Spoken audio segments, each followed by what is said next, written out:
Juan es el autor de este libro, de las cartas de Juan y también el Evangelio de Juan. Así que él empieza aquí hablando acerca de la revelación. El libro, el nombre Apocalipsis, realmente esa palabra es una palabra, o viene de una palabra griega muy semejante, que quiere decir revelación. Apocalipsis y revelación quieren decir la misma cosa. Apocalipsis quiere decir revelación o desvelamiento. Entonces Juan empieza aquí con esas palabras. Esta es la revelación de ¿quién? De Jesucristo.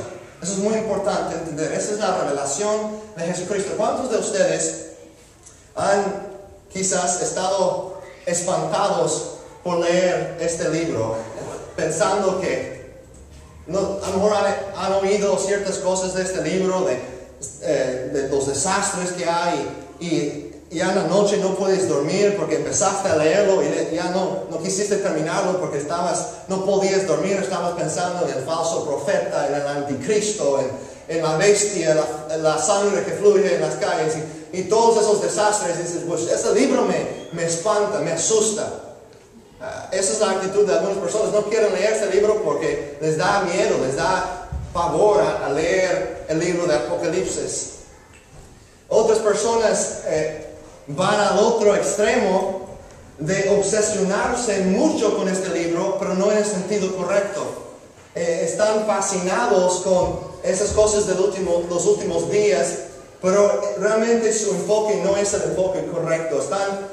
No sé, a lo mejor algunos de ustedes no han querido leer este libro porque las únicas personas que tú conoces que dicen que entienden el Apocalipsis son personas media raras. Yo conozco a algunas personas que hablan mucho del Apocalipsis y son de esas personas que tienen sus teorías y sus conspiraciones y todo eso y nos espanta.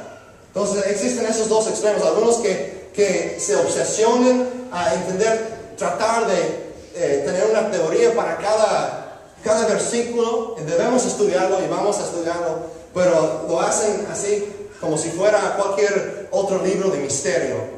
Y hay otros que no lo leen para nada. Entonces nosotros queremos evitar esos dos extremos. Y la manera que nosotros podemos hacer eso, evitar ese sensacionalismo y evitar la otra actitud que es ignorarlo, es cuando nosotros entendemos realmente qué es el tema de este libro.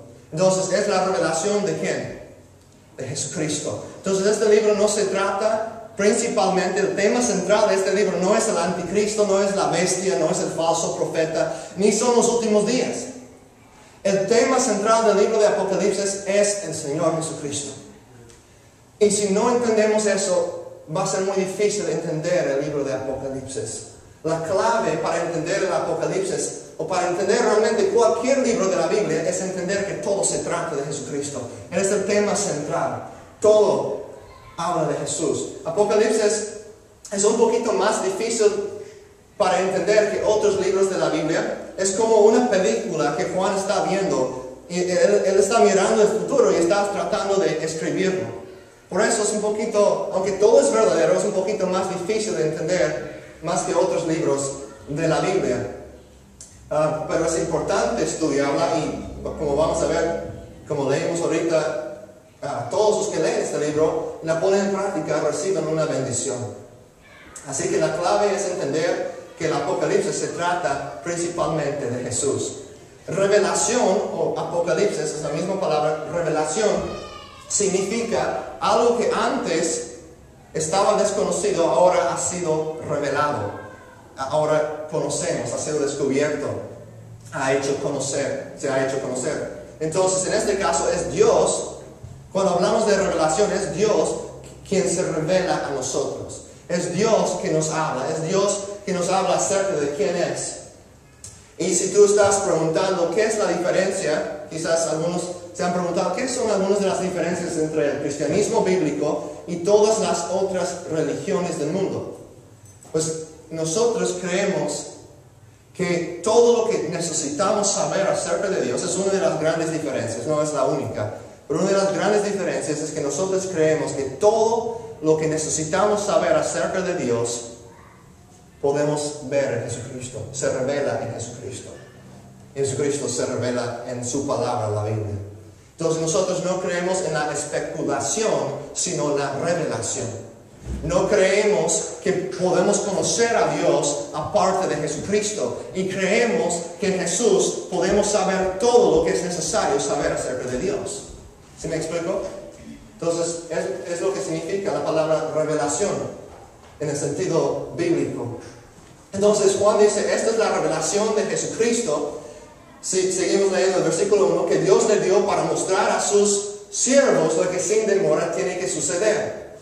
Este mensaje es para los siervos de Jesucristo. En nuestro día es muy común que existe la actitud del consumo, de que todo se trate de llegar y recibir, que otros me den a mí y yo no tengo que dar nada. Y a veces venimos a la iglesia con esa misma actitud, pues yo vengo a escuchar, pero realmente no llego a servir.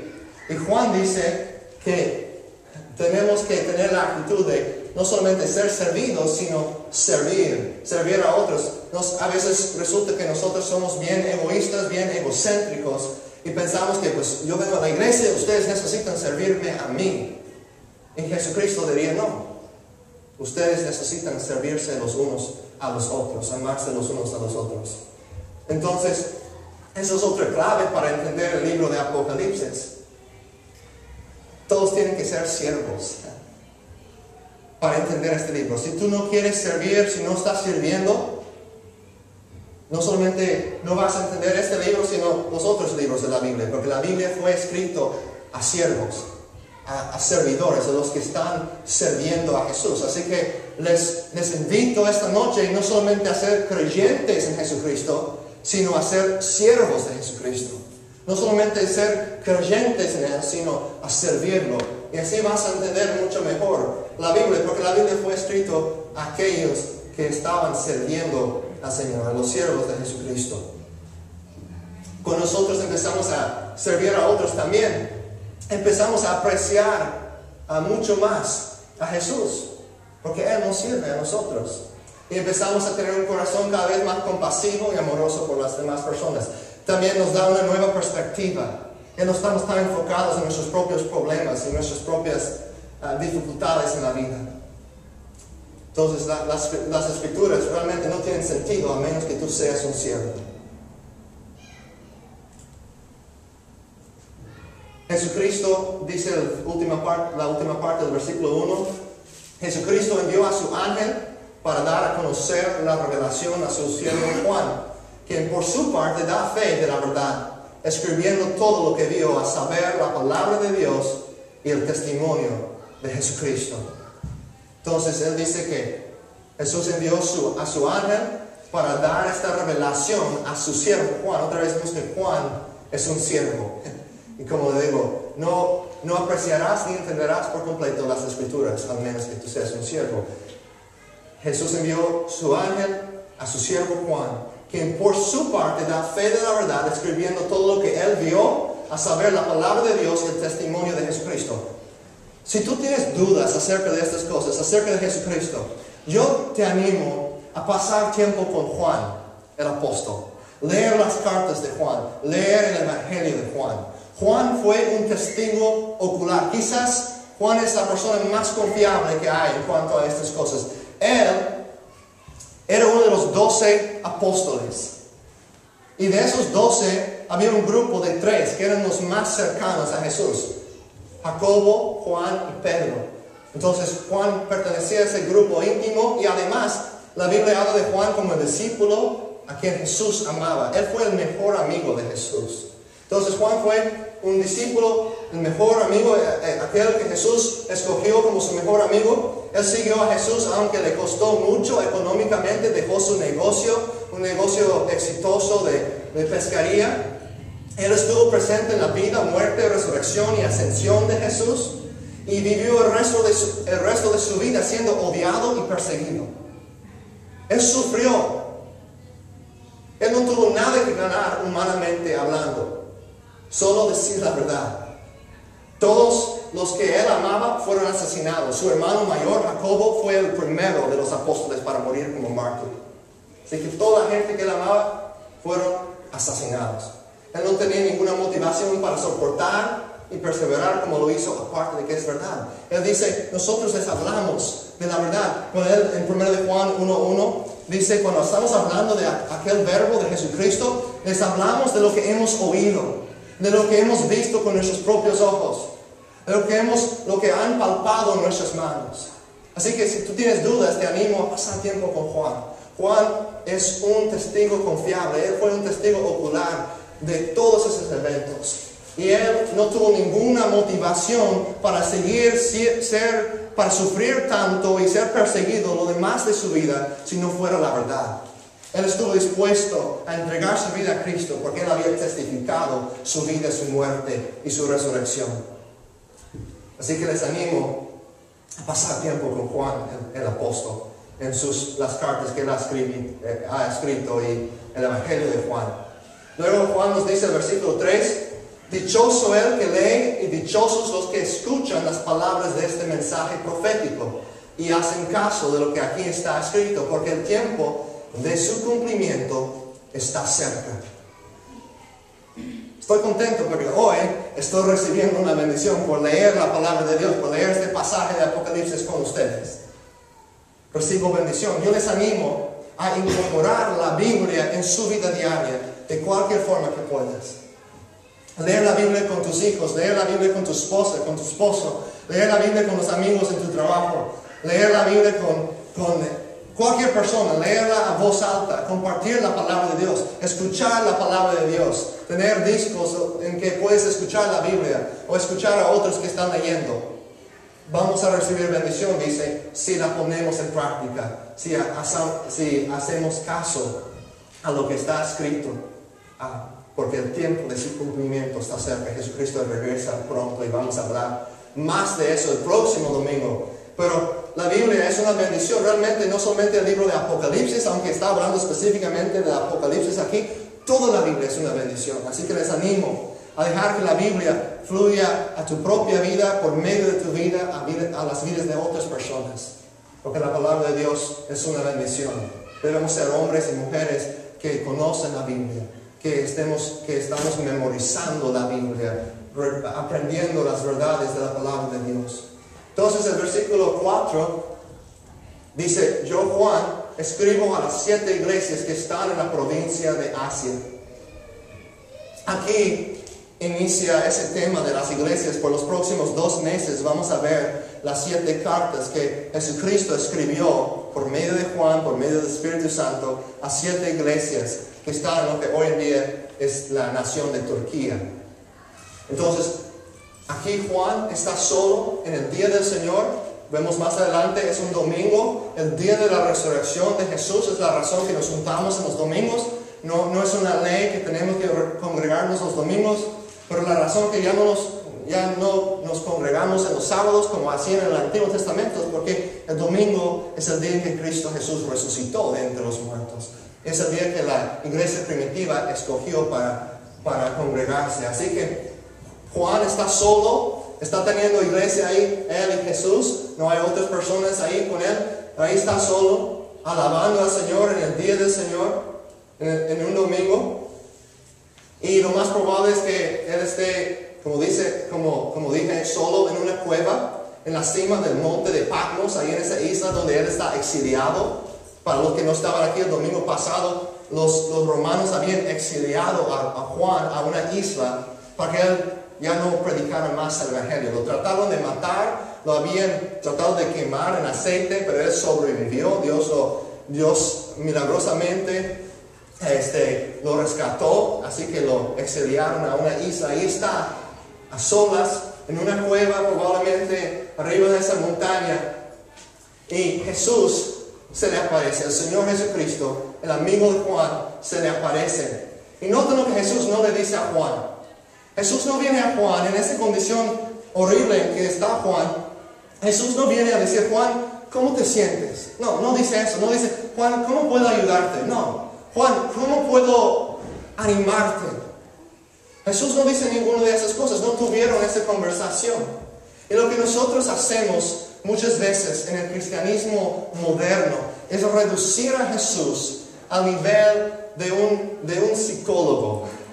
Que queremos que Él venga a escucharnos a escuchar acerca de nosotros, ayudarnos, y queremos que venga a escuchar mis sentimientos, mis sufrimientos, mis dolores, mis problemas como padre, lo que yo estoy sufriendo como hijo, ¿verdad?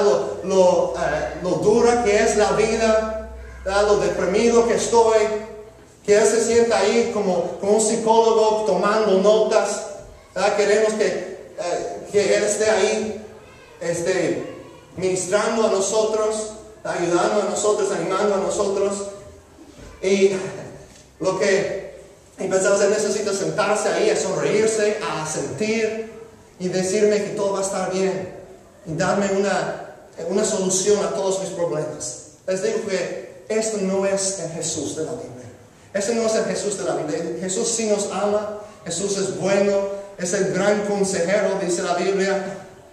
Pero no dejes que la versión norteamericana, la versión moderna de Jesús, lo reduzca a un terapeuta personal que viene solamente para ayudarte cuando tienes necesidades, que viene solamente para permitirte a seguir siendo el centro de tu mundillo, pensando que todo se trata de ti. Ese no es el Jesús de la Biblia. Nota lo que Jesús hace aquí. Él llega a hablar con Juan y no dice ninguna de esas cosas. Juan está sufriendo, Juan está dolido. Jesús no le dijo una cantidad de afirmaciones de la forma que Él iba a cambiar su vida. No. ¿Qué es lo que hace Jesús? Inmediatamente Él redirija su enfoque hacia la iglesia. La iglesia, la iglesia. Necesitamos entender eso. Cristo ama a la iglesia. Cristo ama a la iglesia. Y Cristo quiere que la prioridad de nuestras vidas sea su misión, su iglesia. Tenemos que entender que lo principal es exactamente eso. Es seguir a Cristo, es amar a Dios, es conocer a Jesús como Señor, Salvador, Cristo resucitado, glorificado, reinando, gobernando y que viene otra vez, y poner nuestra mirada en las prioridades, en las necesidades de su iglesia. Pero les digo esto, hermanos y amigos, si amamos a Jesús, tenemos que amar a la iglesia. Si amamos a Jesús, tenemos que amar a su iglesia, porque Cristo se entregó por la iglesia. La iglesia no nos salva, Jesús es aquel que nos salva, pero Él nos salva para que nosotros podamos formar parte de su iglesia, parte de su cuerpo.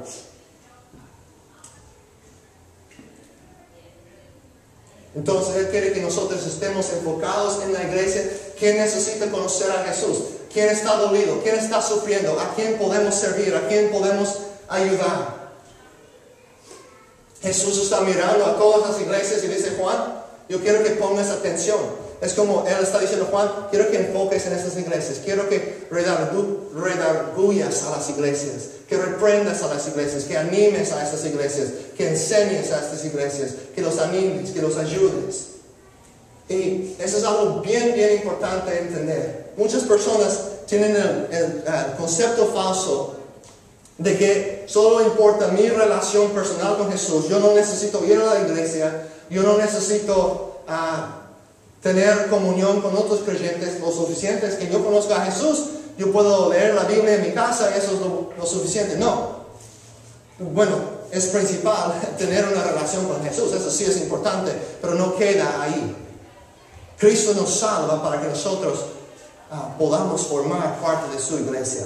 En el libro de 1 de Pedro 2:9, Pedro dice: ustedes son un pueblo escogido, una nación santa, un real sacerdocio, escogidos o llamados para que puedan proclamar las obras maravillosas de aquel que los llamó de las tinieblas a su luz admirable.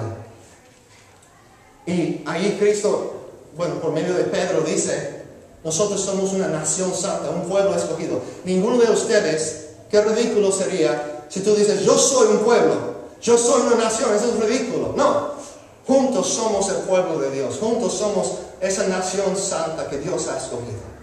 Así que hay un propósito que Dios tiene para nuestras vidas, es que formemos parte de su iglesia, que sirvamos los unos a los otros, que estemos ministrando los unos a los otros, amando los unos a los otros, que estemos alcanzando a las personas que no conocen a Cristo, que estemos amando y ayudando y sirviendo en su iglesia.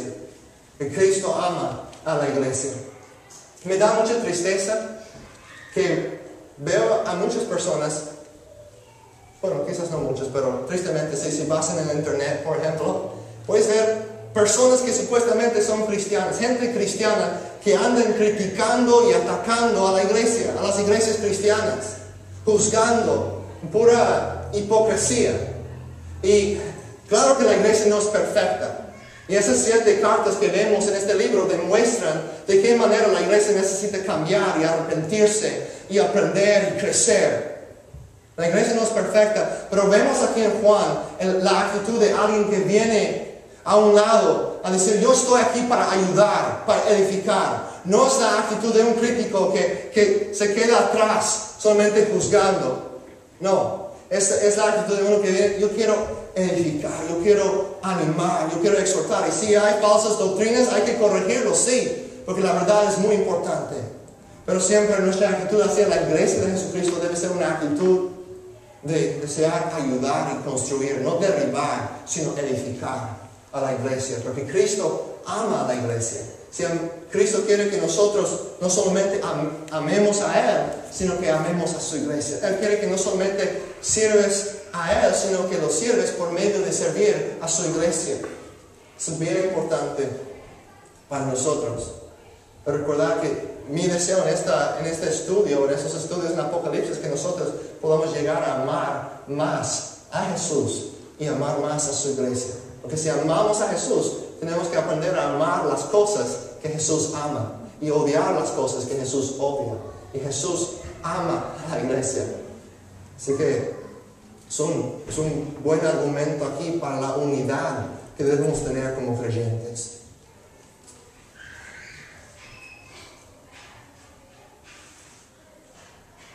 Permíteme decirte que cualquiera que sea tu lucha o tu sufrimiento, yo no quiero minimizarlo ni restarte importancia de ninguna manera. Pero no es igual para nada a lo que Juan estaba sufriendo, lo que Juan estaba soportando. ¿Verdad que no? Juan, un hombre ya de casi 100 años, había sido, lo más probable, hiervido vivo en aceite. Ahora está solo en una isla, alejado de todos sus amigos y hermanos. Creo, no importa la peor que haya sido tu semana, no compara con lo que Juan estaba sufriendo, ¿no es cierto? No te da eso una nueva perspectiva. Pero en eso Juan, en medio de ese dolor y sufrimiento, él está gozoso, está gozándose. No está enfocado en sus problemas, en sus propios dolores, en sus propios sufrimientos. Ay, necesito que Jesús venga a ser mi terapeuta, mi psicólogo, a ayudarme. No, él está gozoso porque su enfoque, su concentración está en Jesús y en las prioridades de Cristo, en la misión de Jesucristo, que es su iglesia aquí en la tierra. Jesucristo ha escogido trabajar por medio de la iglesia. Él no nos necesita, pero ha escogido trabajar por medio de nosotros. Así que Juan nos da un gran ejemplo de alguien que está enfocado en Jesucristo, viendo a Jesús como Señor y Salvador y Cristo y Rey, aquel que está gobernando y reinando, que viene otra vez. Y también enfocado en las necesidades de la iglesia de Jesucristo. Tus problemas, tus sufrimientos van a parecer mucho más pequeños. Van a tomar una nueva perspectiva si estás viviendo para Jesús y viviendo para avanzar su reino, viviendo en una misión junto con Él para avanzar el reino de Dios, proclamando las buenas nuevas para que crezca su iglesia. Juan luego dice, al final del versículo 4, gracia y paz a ustedes. Gracia y paz a ustedes. Otra vez, esa es la actitud de uno que está ahí para animar, para exhortar. No es condenación y maldición sobre ustedes. No, es gracia y paz. Gracia y paz. a ustedes. Eso me recuerda de la bondad de Dios, la gracia de Dios. Dios ha sido tan bueno con nosotros. Él es bueno. Y yo doy gracias al Señor por las vidas cambiadas que yo veo aquí. Yo he cometido tantos errores en este ministerio. Yo doy gracias a Dios por su paciencia en mi vida. Yo he fallado en muchas maneras y Dios es fiel. Está lleno de gracia. Doy gracias por la gracia que ha salvado a muchos de ustedes aquí, que está obrando en sus vidas, que está obrando en mi vida. Y te quiero decir, si tú estás aquí y eres cristiano, estás en Cristo, Dios no te está condenando. Dios te ama. Dios te llama a estar junto en una misión junto con Él. Dios no está terminado contigo. No importa cuántas veces has fallado. Hay gracia hoy para ti. Hay gracia. Hay gracia para seguir adelante. Nosotros necesitamos la gracia de Dios. Él nos salva por su gracia y necesitamos su gracia cada día para seguir adelante, para ministrar. Todavía hay personas para alcanzar. Hay líderes que levantar. Hay iglesias que plantar. Hay personas que animar y exhortar. Personas que necesitan ayuda. Dios tiene gracia para nosotros. Él quiere que nosotros le estemos sirviendo juntos como su iglesia. Eso es lo que motivaba realmente a Juan a levantarse por casi 80 años. Levantarse cada mañana en el medio de ese sufrimiento y dolor. Porque él sabía que estaba sirviendo al Rey de Reyes, al Señor de Señores. Y estaba motivado no por temor, sino por gracia. Nuestra motivación como creyentes tiene que ser gracia. Eso es lo que Pablo dice en Romanos 12:1. Dice, hermanos, les ruego por las misericordias de Dios, tomando en cuenta todo lo que Dios ha hecho por ustedes, les ruego que ofrezcan sus cuerpos como sacrificios vivos, santos y agradables. Nosotros servimos a Dios y amamos a Dios porque Él nos amó primero y Él nos sirve a nosotros. No debes servir a Dios por temor, por obligación, porque tienes temor que vas a perder tu salvación o tienes que ganar tu salvación. No, la salvación es un regalo que Dios nos da. No debes servir a Dios por miedo, por obligación, sino por amor. Recordando lo que Él ha hecho por nosotros, diciendo, Señor, si tú entregaste tu vida por mí en la cruz, yo quiero darte mi todo también. Yo quiero servirte. Aquí estoy. Úsame como tú quieres. Porque si tu motivación para servir a Dios y para llegar a la iglesia es solamente temor o tratando de agradar a la gente, vas a terminar frustrado y decepcionado. La única motivación que funciona para toda la vida es lo que motivó a Juan, y es la gracia de Dios. Jesús también dice gracia y paz. Nos recuerda el hecho de que Jesús estableció paz por nosotros por medio de la cruz. Y tiene gracia para nosotros. Hermanos, hay gracia, aún hay gracia disponible. Aún hay personas que alcanzar. Como digo, hay personas que todavía andan en tinieblas y Dios nos ha llamado a estar en misión junto con Él, a alcanzar a esa gente. Hay iglesias que levantar, hay líderes que levantar, hay personas que ayudar, muchas necesidades, que vemos la gracia de Dios y que seamos motivados por eso para ir y servir. Hay gracia para cada día. Y todos ustedes son bienvenidos. Todos ustedes son bienvenidos a participar. Dios dice, hay gracia para ustedes hoy. Dios no está terminado contigo, no ha acabado contigo. Él tiene gracia para ti hoy. Para que tú, desde hoy en adelante, puedas decir, yo como Juan, yo quiero ser fiel a servir a Cristo y servir a su iglesia. Servir a Cristo por servir a la iglesia todos los días de mi vida. Eso no quiere decir que tienes que dejar tu trabajo secular que tienes, como Juan hizo, aunque a lo mejor puede ser que Dios te está llamando a hacer eso. Pero ahí en tu trabajo, ahí con tu familia, ahí con tus familiares y amigos, y tú puedes ser un testigo de Jesucristo. Y tú puedes ser un siervo del Señor Jesús. Alguien que está ministrando, animando, compartiendo la salvación del Señor Jesucristo. Y ahora Juan vuelve en estos últimos versículos a hablar otra vez de Jesús. Juan no puede dejar de hablar de Jesús. Para Juan todo se trata de Jesús. Este libro nos habla principalmente de Jesucristo. Y vamos a dejar estos versículos para el próximo domingo. Y les animo a estar aquí porque son tan importantes y tan hermosos para animarnos a servir a Cristo. reconocer las áreas donde necesitamos arrepentirnos, donde necesitamos cambiar, donde necesitamos crecer y madurar. Así que les animo a estar ahí, pero voy a leer estos versículos. Y quiero decir, si todavía no conoces a Cristo, yo te invito a arrepentirte de tu pecado, poner tu fe en lo que Jesús hizo por ti. Jesucristo, el Dios Todopoderoso, es el Dios que es, que era, que ha de venir. El gran yo soy, el alfa y la omega. Ese Dios Todopoderoso, creador de los cielos y de la tierra. Él se hizo hombre, se humilló y tomó el lugar de un siervo. Y se hizo obediente hasta la muerte de cruz. Y ahí en tu lugar y en mi lugar sufrió, entregó su sangre, entregó su vida, derramó su sangre por nosotros. Para que cada persona que en Él cree tenga vida eterna. Para que todo aquel que en Él cree tenga vida eterna. Así que te invito, si no conoces a Cristo, a entregar tu vida a Él. Vamos a leer estos versículos donde Juan nos habla del glorioso Señor Jesucristo. De parte de aquel, dice gracia y paz a ustedes. De parte de aquel que es, y que era, y que ha de venir. Y de parte de los 7 espíritus que están delante de su trono. Y de parte de Jesucristo, el testigo fiel, el primogénito de la resurrección, el soberano de los reyes de la tierra, al que nos ama y que por su sangre nos ha librado de nuestros pecados, al que ha hecho de nosotros un reino, sacerdotes al servicio de Dios su Padre. A Él sea la gloria y el poder por los siglos de los siglos. Amén. Amén. Bendito Dios, te damos gracias, te exaltamos. Eres santo y santo, Señor. Nadie es como tú.